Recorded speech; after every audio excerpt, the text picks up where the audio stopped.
স্বাগত। আজকে দেখাবো একটা মেনটেনেন্সের ভিডিও। এই ইন্ডাকশন কুকার বাড়িতে দীর্ঘদিন ব্যবহার করার পর বেশ কিছু প্রবলেম হয়ে যায়। যেমন এটার ক্ষেত্রে দেখা যাচ্ছে যে প্রথমে এটা দেখাই আগে লাইনে টেস্ট করে যদি দেখি যে সব ঠিক আছে তাহলেই বাকি কাজটা দেখাবো। তো আশা করি যে সবই ঠিক ছিল। এটাতে প্রবলেমটা আমি বলছি, লাইন আসছে, পাওয়ার আসছে, অর্থাৎ খুব প্রবলেম যে তা নয়, কিন্তু আসল প্রবলেম হচ্ছে কিবোর্ডে কিছু প্রবলেম আছে। উপর দিকে প্লাস্টিকটা ফেটে গেছে, বেশ কয়েকটা কির উপরে যে প্লাস্টিকগুলো ছিল সেগুলো সব ফেটে গেছে, আর এখান থেকে কিছু জল অবশ্যই ভিতরে গেছে, যেটা কিবোর্ডটাকে একটু ড্যামেজ করেছে। তো আমি ফটাফট খুলে নিই আমি দেখাচ্ছি যে এর ভিতরে অবস্থাটা কি আছে এবং উপর থেকে কিভাবে এটাকে মেনটেনেন্স করে নেওয়া যায়। মানে মেনটেনেন্স বললেও ছোটোখাটো কিছু প্রবলেম আছে, সেগুলোকে অবশ্যই সারাতে হবে, কিন্তু ছোটোখাটো প্রবলেমগুলো হওয়ার আগেই যদি আমরা এগুলোকে ঠিকঠাকভাবে রাখতে পারি, বিশেষ করে উপরের প্লাস্টিকগুলোকে যদি যখন ফেটে যাচ্ছে একটু সেলো টেপ লাগিয়ে দেওয়া, বা যাতে জল ভিতরে না ঢোকে সেগুলো দেখা। আরেকটা জিনিস দেখেছি যে বাড়িতে ব্যবহার করার পরে বেশ কিছুদিন রাখার পরে এর ভিতরে আরশোলা ঢুকে যায়, আরশোলা ডিম পাড়ে, বাচ্চা দেয়। তো সেটাকেও একটুখানি পরিষ্কার পরিচ্ছন্ন রাখতে হবে, বিশেষ করে ফ্যানটা। এই যে আমি খুলে নিলাম ইন্ডাকশান কুকারটা, এবার দেখাই যে ফ্যানটা এমনি সব ঠিক আছে, কিন্তু ফ্যানটার মধ্যে একটা তেল চিটচিটে ময়লা কিন্তু জমা আছে, এগুলো পরিষ্কার করতে হবে। আর কিবোর্ডের ক্ষেত্রেও যেটা বলছিলাম সেটাই অবস্থা। আর এই যে উপরে যা দেখাচ্ছিলাম পাওয়ার বাটনের যেটা ছিঁড়ে কেটে গেছে মাইনাসেরটা, তো এটাকে তুলে ফেলে দেবো। বলতে এটাকে স্ক্যান করবো, আমি বলছি কীভাবে এটাকে কাজ করা যায়, কারণ উপরের আমার লেভেলটা তো চাই, লেভেলটা ছাড়া কিন্তু কাজ করাটা বিশেষ করে যখন ব্যবহার করবো তখন কিন্তু মুশকিল হবে। কীগুলো এমনিতে দেখে যা মনে হচ্ছে প্রাথমিকভাবে ঠিকই আছে, কিন্তু এইটার যে প্লাস্টিকটা ফেটে গেছে সেটাকে আমরা পরিবর্তন করব। তো আমি ঝপঝপ করে সবগুলোকে খুলে নিয়ে পুরো পরিষ্কারটাকে করে নিচ্ছি আর কি। তারপরে আমি আসছি। তো আমি খুব স্পিডে এটাকে চালিয়ে দেখিয়ে দিচ্ছি, মানে খুলে নিলাম আর কি, সব পার্টসগুলো খুলে নিচ্ছি। এগুলো সবই তো লক সিস্টেম, অসুবিধা কিছু নেই। আপনারা অনেকবার খুলেছেন, খুলতেও পারবেন, কোনো প্রবলেম নেই। আর ভালো করে একটু সার্ফ জলে একটুখানি সেগুলো হালকা করে কাপড় দিয়ে মুছে নেবেন, তাহলে হবে। আর সার্কিটের তলার দিকটা একটু বলবো পেট্রোল দিয়ে একটুখানি ওয়াশ করে নিলে এটা পরিষ্কার পরিচ্ছন্ন হয়ে যাবে।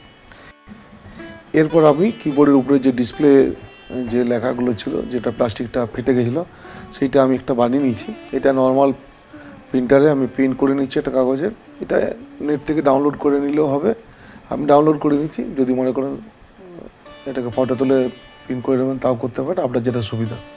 আমি নেট থেকে ডাউনলোড করে নিয়ে এটাকে লেমিনেশন করে যেখানে ডিসপ্লেটা দেখা যাবে সেই অংশটাকে আগে কাগজটাকে সরিয়ে দিয়েছিলাম, আর সেইখানে আঠাটাকে আমি একটুখানি হালকা পেট্রোল দিয়ে মুছে নিয়েছি লেমিনেশন পেপারের। তাহলে ডিসপ্লের জায়গাটা ফাঁকা আছে, বাকি জায়গাগুলো কিন্তু পুরোটা এখনও পর্যন্ত কাগজই আছে। পরবর্তী সময় আমি এলইডি জায়গাগুলো ফাঁকা করব, সেগুলো দেখাবো। তো আমি ভালো করে ডেনড্রাইট লাগিয়ে দিয়েছি। ডেনড্রাইট একটু ওখানে হাওয়াতে শুকোতে হয়, তারপরে এটা হবে। এটা একদম পারফেক্ট হয়তো হবে না, অ্যাকচুয়ালি যেটা কোম্পানি থেকে সেটা তো অনেক দামি ব্যাপার দিয়ে করা থাকে। তো এক্ষেত্রে নর্মাল আমাদের কাজ চলে যাবে আর কি। তো সেভাবে আমি ভালোভাবে লাগিয়ে নিচ্ছি আর কি। তো ভিডিওটাকে আমি একটু স্পিড করে দিই, এগুলো কোনো ব্যাপার নেই, ভালো করে একটু ঘষা করে বসে নেওয়া। এরপর দেখলাম যে কিবোর্ডগুলো সবই ঠিকঠাকভাবে কাজ করবে, আশা করা যায়। তো এরপর আমি এটাকে লাগিয়ে নিচ্ছি, একদম খুবই স্পিডে এটাকে লাগিয়ে নেবো, কারণ লাগানোর যেভাবে খুলেছি সেভাবেই লাগিয়ে নেবো আর কি। স্ক্রুগুলো খুব আমি দ্রুত করছি ভিডিওটাকে, যাতে বেশি সময় না নেওয়া যায়, মানে কাজটাকে দ্রুত দেখিয়ে দিচ্ছি আর কি, স্পিডে চালিয়ে দিচ্ছি এটাকে, ভিডিও এডিটিংটাকে আর কি। তো যাক, স্ক্রুগুলো ভালো করে টাইট করবো, বিশেষ করে এই কয়েলের যে নাটগুলো খুলেছিলাম এটা কিন্তু ভালোভাবে টাইট করতে হবে, এখানে কোনো রকম যেন লুজ না থাকে আর কি। তো ঠিক আছে, আমি ম্যাগনেটিক কয়েলটা লাগিয়ে নিলাম, আমার ফিটিং পুরো কমপ্লিট হয়ে গেছে। এরপর আমি পিছন দিকে কিবোর্ডে লাগিয়ে নিচ্ছি। এবার একটুখানি টেস্ট করবো, এটাকে দেখে নিচ্ছি যে সব ঠিকঠাক আছে কি না, কারণ আমি তো এখনও পর্যন্ত সারাই কিছু করিনি, শুধুমাত্র মেনটেন্যান্সের ধোয়া মোছাই করেছি আর কি, এক কথায়। দেখে নিই কী চলছে। তো এটাকে চালিয়ে দেখে নিই আমি প্রথমে সিরিজে দেবো, কিন্তু সরাসরি প্রথমে প্লাগে দেবো না, প্রথমে সিরিজ কানেকশান দেবো। যদি শর্ট সার্কিট থাকে তাহলে কি বাল্বটা ফুল গ্লো হবে, কাজ করবে না, তাহলে তখন আমি এটাকে আবার সারাই করতে হবে। আর না হলে যদি সিরিজে হালকা কাজ করে এবং বাল্বটা যদি না গ্লো করে তাহলে বুঝবো যে সব ঠিক আছে। এমনিতে সবই ঠিক আছে। আমি একটা স্টিলের পাত্র বসিয়ে দেখেছি, তো দেখলাম যে সব সুইচগুলো মোটামুটি কাজ করছে, শুধু মাইনাসটা কাজ করছে। তো একবার খুলে নিয়েছি, তো খুলে নিয়ে আরেকবার কিবোর্ডটা খুলে নিলাম। এরপর যেখানে এলইডিগুলো, যেখান থেকে আলোটা যাবে আর কি, যেহেতু কাগজটা আমি দিয়ে দিয়েছি পুরোটাই, পুরো এলইডিগুলো স্পষ্ট দেখা যাচ্ছে না। এগুলো কী করলাম, একটু করে জল দিয়ে দিয়েছি, এক ফোঁটা করে জল দিয়ে আর একটা ছুঁচ দিয়ে কাগজগুলোকে আস্তে আস্তে করে তুলে নিয়েছি। ফলে কী হচ্ছে, এলইডি যে জায়গাটা সেটা কিন্তু ফাঁকা হয়ে গেছে। এরপরে আমি বাইরে এটাকে টেস্ট করে নিচ্ছি যে আমার সব সুইচগুলো ঠিকঠাকভাবে কাজ করছে কিনা। এখন কিন্তু সব অন আছে, ওকে আছে, সব কটা সুইচ কিন্তু আমার কাজ করছে, কোনো প্রবলেম নেই। আমি জাস্ট ওই যেটা কমানোর যে সুইচটা, অর্থাৎ যেটা এদিকে মাইনাস চিহ্ন দেওয়া আছে, এই সুইচটাকে আমাকে শুধু পাল্টাতে হয়েছে।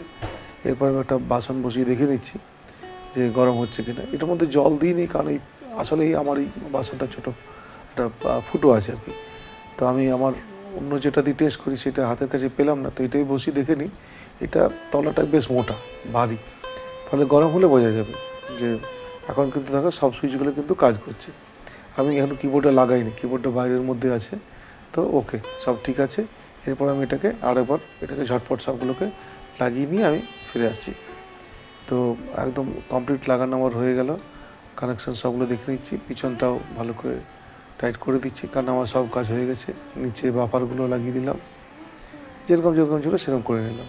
শুধু এই একটা সুইচই পাল্টাতে, যেটা দেখালাম যে এই শুধু এই মাইনাস সুইচটাকে পাল্টাতে হচ্ছে, বাকি আমাকে খুব বেশি কিন্তু এটার মধ্যে কাজ করতে হয়নি। মানে বেশিরভাগটা বলা যায় যে মেনটেনেন্সের উপরে কাজ করেছি আমি কিছুটার মধ্যে। এরপর আমি প্লাগটাকে, এটাও সিরিজে দেখে নিয়েছিলাম আগে, এখন ডাইরেক্ট আমি প্লাগে দিচ্ছি আর জল দিচ্ছি, ব্যাস আমি বসিয়ে দিলাম।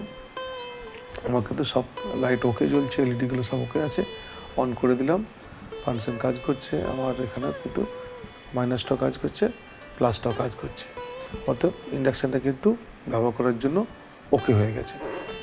তো খুব বেশি এটা ঝুট ঝামেলা কিছু করতে হয়নি। আশা করি যে আপনাদের বাড়িরগুলো যেগুলো বেশি দিন ব্যবহার করছেন, মাঝখানে একবার খুলে দেখে নেবেন।